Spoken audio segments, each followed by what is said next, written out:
Hi and welcome back to Cook Like a German. Today with our state number 10, Nordrhein-Westfalen, where I spent my last years before I came to the US. And what are we doing? Sauerbraten. Schweine Sauerbraten, a pork Sauerbraten, not the traditional what is made with beef. So what we use here is 6.5 pounds of a pork shoulder.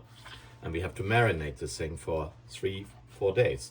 And what we use is for the marinade, we have anise, we have juniper berries, we have bay leaves, we have celery salt, we have sea salt, peppercorns and cloves, and we have carrots, onions, celery, 4 cups of water with a little port wine, and 2 cups of heavy duty white vinegar. This goes into a pot, will be boiled, and then we let it cool and it goes over our pork shoulder for 3 to 4 days. So now let's make the marinade for our pork shoulder. So we are using our white wine vinegar, 2 cups. We are using 4 cups of water with a little bit, that's the color, port wine.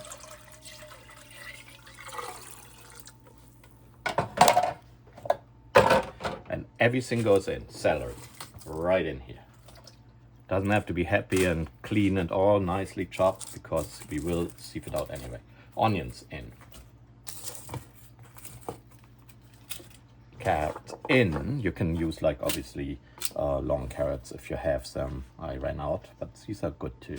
And our medley of salt, celery, pepper and so on. We explained this. This will be now brought to a boil. Hi, our marinade is now cold. It was outside at 8 degrees. It's winter here at the East Coast.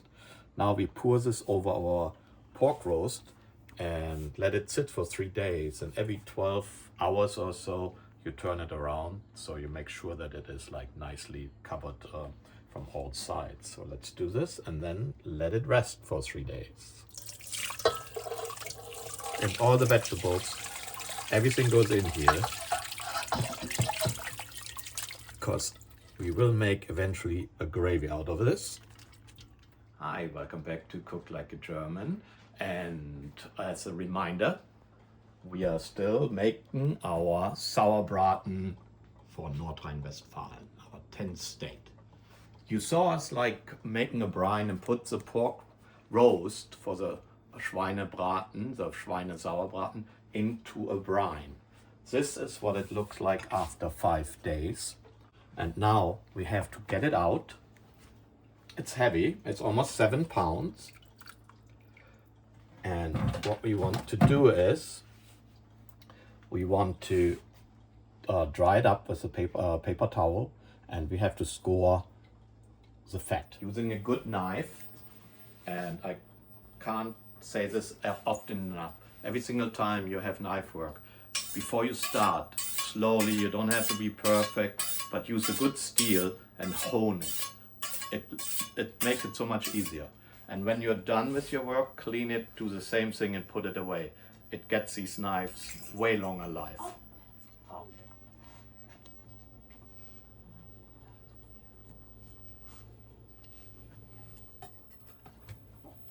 Hi.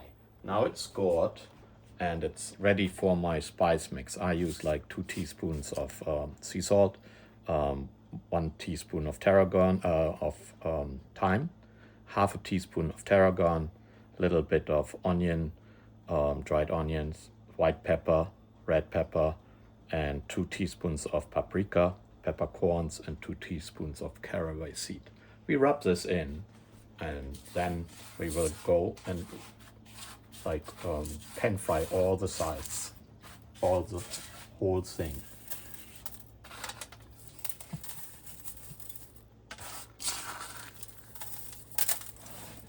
Alright, the pork is all nice and rubbed and ready for the pan. The pan is sizzling hot. We're giving it a little bit of olive oil. And be careful when you put the roast in, because it will be.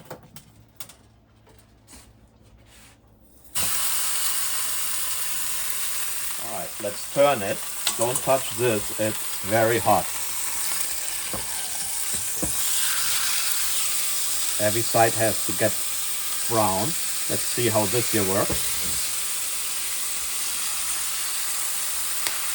Just sear it a little bit. It will be in the oven for quite a while, 2 hours. As you can see, I'm using a heavy-duty cast iron pan to do the searing job. But alternatively, if you don't have that, you can use your baking pan or your roasting pan as well on your burners if it's heavy-duty aluminum or stainless steel or cast iron, whatever you have. Now we are ready for our pan. We are starting out with the fat up. Now we arrange our vegetables. We have here turnips and root celery. It's not pretty, it will be all cleaned out through a colander anyway. We have some carrots, you don't have to peel those. This is celery sticks, 2 of them. Aromatics here. You can play with your own flavor, but the baseline is similar. So now we have 1 small potato because it gives you some starch, what helps you actually to bind your gravy later. Okay, a couple mini tomatoes here and half an onion. No, a little bit fresh garlic in. We don't have to do much, we just open it up a little bit. Alright, this is the brine. Onions, vegetables, celery, all that stuff in here. I don't want this to continue being in my gravy, so we are throwing this through a colander now. But we don't throw it away because we will use it as our base. Now I will use some of it to start out our gravy. Then, bear with me, I made some homemade stock. You can use beef, pork. We have pork. I made out of roasted chicken what I had. This nice organic chicken stock. Alright, the roast is now going in 350 for 2.5 hours. In between, we will turn it around, we will baste it. Let's first get it in without burning ourselves. So in 45 minutes to an hour, we will use this here. It's around 12 ounces of Cabernet, and that goes on top of our roast to incorporate it. It will be more like a traditional hunter sauce, mushrooms, peppercorns, little garlic in a brown gravy, with a sour-ish taste a little bit from the brine, but not sweet with raisins and with ginger cookies like you are used to Rinder Sauerbraten, the beef Sauerbraten. That is a different type of Sauerbraten. While the roast is in the oven, we are using the pan we seared it with because all the goods are still in there, and we can use it to make our croutons, which go later into our potatoes, our potato dumplings. I on purpose will not deglaze this because then we create a lot of wet, but we don't want that will be all absorbed and then we don't get crunchy croutons. So just loosen it up a little bit, that's good enough. It really is the flavor from the oil that is transported into our croutons. So they can be in there, there's no fancy way we have to do here. Right. A little bit paprika, we had salt and pepper already. These are Portuguese rolls, you can use Kaiser rolls. And if you don't want to use rolls at all, you also can use normal white toast, what also works. So we are getting close to the consistency of a toast white bread. And I would like to add now a little bit flat leaf parsley. Just, I like the taste quite a bit. Alright, I think they're done. Cast iron is so hot, it stays hot, so we have to be careful. I have switched it off, but they still can burn very quickly. So we are letting them sit for 30 seconds and then we take them out for later processing in our potato dumplings. Now we are slicing our red cabbage. I don't know, many of you know what a mandolin is. Take the protector off. Here is half of the head, I would say 1 pound. This is how I want it to be. And it goes in a pot and we make a nice German rotkohl out of it. So the rest, this is pretty much half of it. I will shred it, put them in Ziploc, and I go in the freezer for the next time. They freeze very well. Just only a tip, if you have a good cast iron like this here, you don't ever want to have water in overnight, it will corrode. And this stainless steel here, you can really use to get the pan nicely clean in no time. This was from frying the whole pork roast and it cleans so well.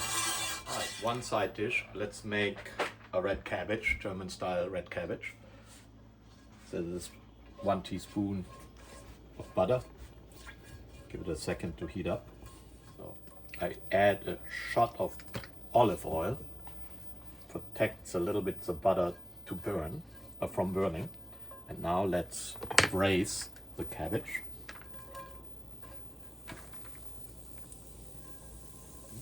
All right, we take the first layer and let that get brown a little bit, caramelize a little bit. Okay, now I'm adding the rest. This is too big, but you know what you do. Good for you.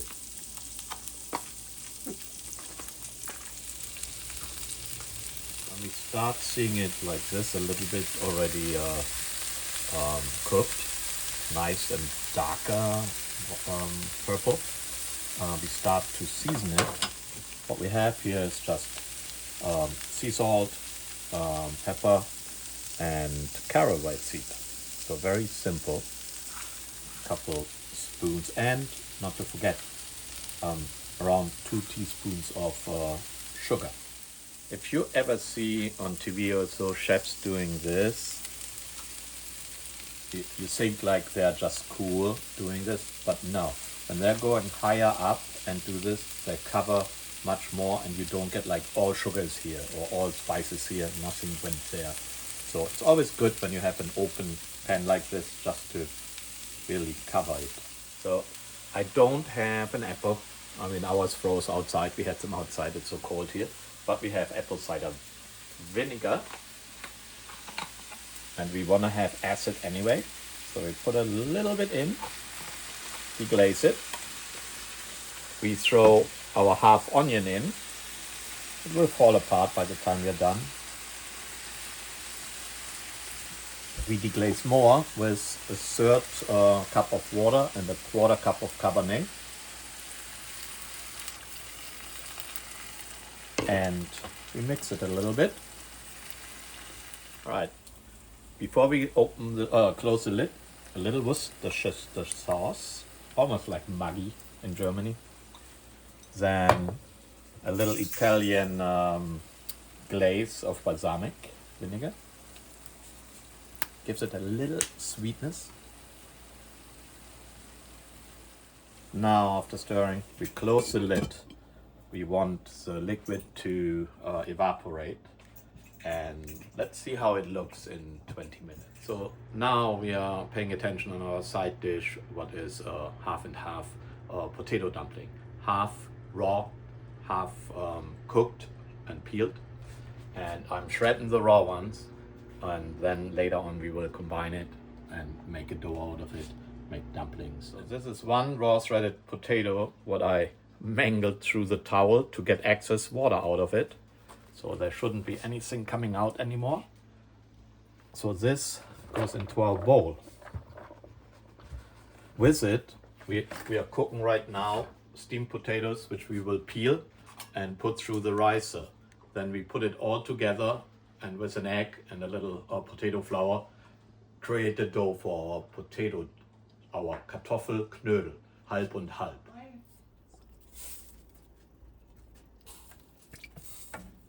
So we're using the ricer and get our boiled potatoes, and with the pretty raw first run through it, mix this with our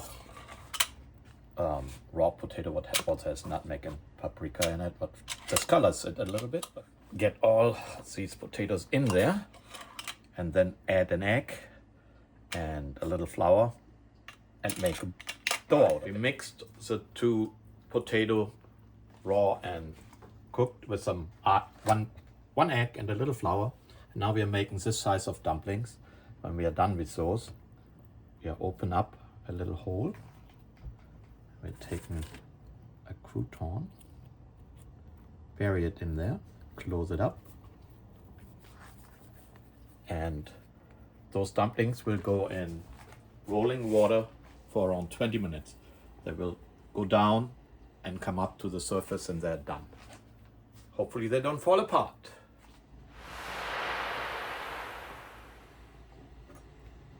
Hi, welcome back to Cook Like a German. So we have our half and half potato dumplings, our Kartoffelknödel, and I thought it would be cool, instead of just having them regular, to panko them a little bit, and with butter and garlic and scallions to give them a little crunch all around. We do this sometimes with our Bavarian Knödel as well. Let's see.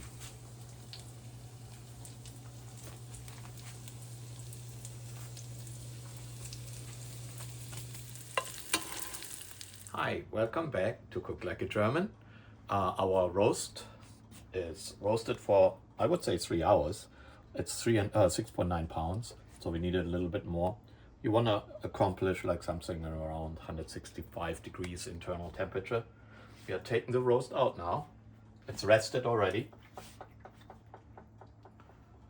And this is our base for our gravy. We get rid of the vegetables. We are not even blending them in. We put them through a colander. So here we have our gravy base strained. So we are reducing this in a pan. That will take a little while. And then we strain it again. So this is our strained gravy base. Technically, you can use it as is. It has, oh yeah, it has a little sour taste. But I want to make a real like thickened gravy out of it, but no anything like creams and stuff.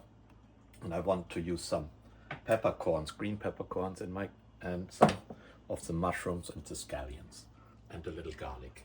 Right, so we are reducing our gravy. We can see there is a fat content, so we want to start skimming this off and reduce the fat content what's on the surface. All right, our gravy has reduced quite a bit. I skimmed all the fat. They always say to see if a gravy is good, you take your spoon. If it leaves a layer behind on the back, the gravy has the right consistency. I told you guys I would make a hunter sauce and throw mushrooms in and all that stuff.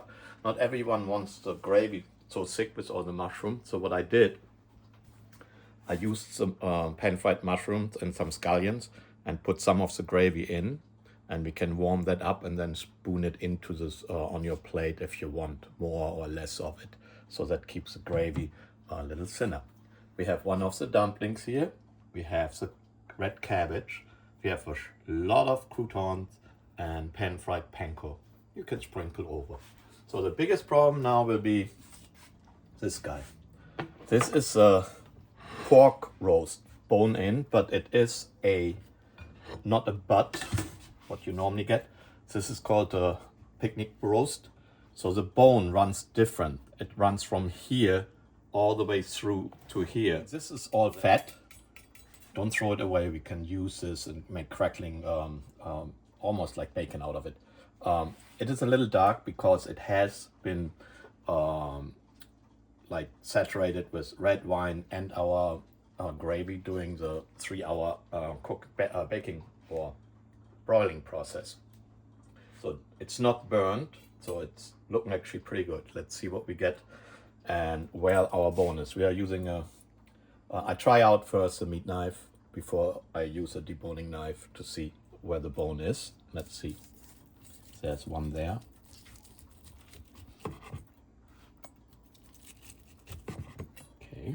I'm cutting this off so I can see the consistency. I think it is juicy and ready to go. Before we plate, I need to taste it.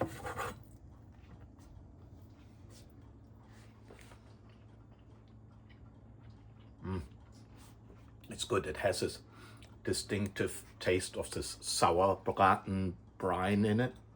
And this is a pork as we started out. But you can do beef. You can do actually also lamb. In Germany, we are using multiple meats for Sauerbraten style of roasts. Hi, and welcome back. Now here we have it. Nordrhein-Westfalen. A pork Sauerbraten, so a Schweine Sauerbraten, and red cabbage, like mushrooms with garlic, onions, scallions in this case, and a nice Sauerbraten gravy with green peppers, and our modified half and half potato dumpling, Kartoffelknödel. So let's see how this looks. There should be a crouton in there. There it is. There's our crouton, nicely flavored. Our meat is very tender. And now comes the test.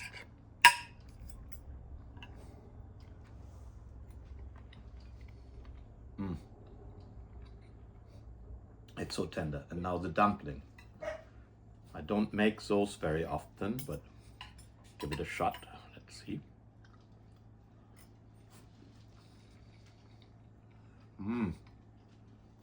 It's almost like a potato croquette. And our mushrooms should be nicely seasoned. Such an earthy taste. And of course, red cabbage we make so often, but this was a fast one, this recipe. And believe it or not, it came out very well, like a 2-hour or more made by grandma. Wow, that's good.